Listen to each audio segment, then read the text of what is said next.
the gin joints in all the towns in all the world. She walks into mine. Hello, I'm David, this is Hobby Jackal, and Warhammer Underworlds have announced a new box set. They're going to be returning to the realm of Ghur, and they are joining Warcry in the Gnarlwood, or under the Gnarlwood rather, and there are some fantastic new miniatures. Let's go check it out. Right, so here we are, Warhammer Community, 26th of September 2022. Dive right into the war for the Gnarlwood's Warrens in the new Warhammer Underworlds. So really interestingly, Warhammer Underworlds is joining Warcry in Ghur. It's in the Gnarlwood, it's under the Gnarlwood rather. Now let's skip down to the good stuff. So we're initially met with this trailer. I'm not going to play the whole thing, in fact, I'm just going to skip through. But some of the creators in the Warhammer team refer to Underworlds as being a beer and pretzels game, and you know they're clearly going for that market here. Look at the snacks in the background here. What's that? Some cheesy Doritos, some kind of corn puffs, some popcorn? Right, anyway, down to the good stuff, and then I'm going to come back a little bit later to some of the background behind this, and also you can freeze frame a few shots in this video, and you can see a couple of the cards, which I'll show some pictures of towards the end of the video. So here's our new artwork, which I love, and as I've touched on, this is set underneath the Gnarlwood in colossal root caverns, with twisted fauna and carnivorous plants as the backdrop for the struggle between howling berserkers, long-dead royalty, with 100 ways to die standing between you and untold riches. They note it's the most accessible Warhammer Underworlds core set ever released, containing 2 awesome warbands and 4 rivals decks designed to be open, shuffled, and played right out of the box. But yeah, let's get on to the bit you're here for, the models that are released in this set. And if I'm honest, I mean, I love the Underworlds warbands that we've got up to date. I think they're some of the best models Games Workshop ever do. But these really take the biscuit for me. I love them. Out of the way, you! Aww. First up, we've got the Gnarlspirit Pack, who are described as a band of Darkoath pariahs. At this point between Warhammer Quest, Age of Sigmar, Warhammer Underworlds, Warcry, and now Warhammer Underworlds again, we're getting enough Darkoath to create a small army. Now this first one here really reminds me of Tim the Enchanter, but also very much of the Warhammer or the Cities of Sigmar Amber Wizard. And interestingly, while they're called Darkoath pariahs, there are lots of hints in here that these are actually pariahs from City of Sigmar that have somehow become Darkoaths. And I'll touch on this just as we look through these models. The final thing I'll mention on this one, who's a hunt shaman called Sarrakkar Blackwing, but I'm calling Tim, is that he's got the bird skull motif on the front, and we have seen a rumour engine of a bird skull hanging from a sort of leather band, so I don't know if that's maybe going to turn up on the backs of one of these. I can't see it anywhere, but it could be on there, it would fit in really well. So here we go, this is Gnarlspirit Hammer, and I know that because you can see a card briefly in the freeze frame of the video. And as I said, Cities of Sigmar, he is carrying a really big Sigmarite hammer. Got an S on it and everything, along with some goldish Sigmarite looking armour. He also reminds me a little bit of the big chap with the axe from Hexbane's Hunters, who've been released, the Witch Hunter warband for Underworlds. And again, in true Darkoath fashion, plenty of animal skulls and a human.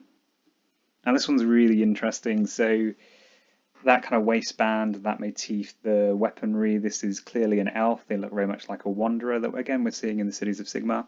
Not to mention the long blonde hair. Really curious is this face mask, which instantly made me think of the Silent People.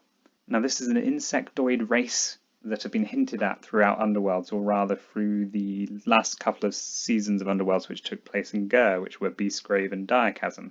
Now on the internet, people have shown a lot of interest in the Silent People. As for anything intriguing that's hinted at in Warhammer, there's always a fan. I mean, let's not talk about fishmen. But the face looks very similar to the front of the Rulebook for Diachasm.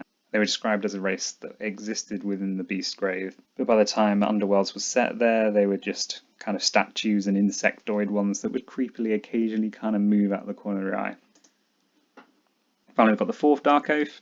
This one a human, fairs, animal skull, and really interesting symbol on the waistband. Now to me that looks like a spot-on rendition of the symbol for Hammerhal, one of the Cities of Sigmar. And this symbol can be seen on some of the recent scenery, as well as the banners and in the Cities of Sigmar book. And just to say, the Gnarlspirit Pack are consumed by animalistic spirits that bellow their rage into the warriors' minds. They reave and ravage the Gnarlwood at inscrutable urging of their bestial patrons. Each is a powerful warrior who can let their bestial nature take over for even greater strength before calming back down to inspire on the spot. So it'll be interesting to see how those mechanics work in Underworld. Next we have the absolutely cracking Sons of Velmorn, sporting some almost skeletal-like colours. These called the region their home long before the Gnarlwood consumed it, keeping the jungle at bay with fire and steel. The Age of Chaos spelled doom for their dynasty, but thanks to the necromantic Tyrant's Crown, the fight to protect their long-fallen realm continues. Albeit not super successful because the Gnarlwood is now massive. King Velmorn, pictured here, supports his Graveguard sons, whose sibling rivalry drives them to one-up each other and crash over enemy warbands as a cohesive whole.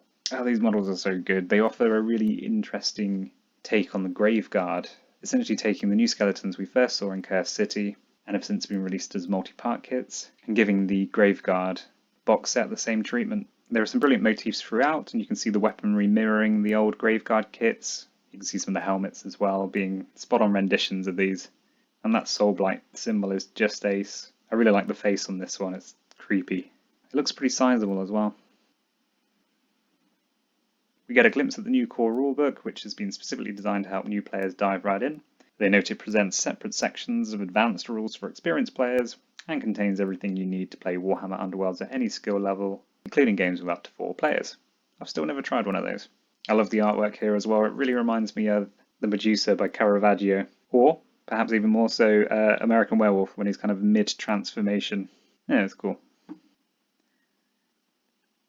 There goes a glimpse of the 4 Rivals decks, which are pre-constructed, containing gambits, upgrades and objectives. Each of the 2 warbands starts with their own tailored deck, and there's 2 more Universal Rivals decks. They can be used by any Underworlds warband, including the old ones right back to Shadespire. I'm tempted to dig out Muscaven. They go on to say the advanced players will still have the full deck building experience at their disposal, and new challenges posed by the Gnarlwood setting will change the game for even the most seasoned explorers. At the end of the article saying there's more coming, and also with this fantastic piece of artwork, which if you zoom in a little bit you can see these are Free Guild Guard, albeit one's wearing good old Mordheim style backpacks with bits of rope hanging down. There's a part of me that really hopes we're going to see some of these for Warcry or Underworlds. I'm guessing it's an Underworlds piece of artwork, but generally speaking, in the previous books they have featured warbands that exist in the artwork consistently, so I do wonder if Free Guild Guard are maybe coming. With the feathers in the hats, they certainly don't look like the existing witch hunters we've got. But, you know, this could just be creative license. And I must say, if we were going to be going into tunnels near the Gnarlwood or under Ghur, I was expecting Gallet to feature, given that's the theme of the current Age of Sigmar at the moment, is the tunnels under Gallet. And I did wonder if maybe next year we would get a second season of Warcry, which would follow the kill team model of sort of going indoors, and we'd get these kind of caverns or something, but who knows. So I'm going to end on a few of these freeze frames of some of the images from the video, and you can take a moment or pause it and just see what you think. They're a bit blurry, but we can make out some details, such as Ghur Spinehammer being a brawler with movement 3, 1 shield defense and 4 wounds, the Sons of Velmorn having access to an heirloom weapon upgrade, and perhaps most significant, we do get a pretty good look at King Morlach Velmorn's card, 3 movement, 1 shield defense, 4 wounds, an attack with 1 range, 2 hammers to hit, and 2 damage. And when he inspires, he goes up to 2 shield defense, and the attack goes up to 3 damage. With the deadly commander reaction reading, after this fighter's activation, give this fighter 1 command counter. While this fighter has 1 or more command counters, it is supporting each friendly Graveguard. Clear these counters at the end of the action phase. So what do you think? Let me know in the comments. I'd like to hear from you, and cheers for watching.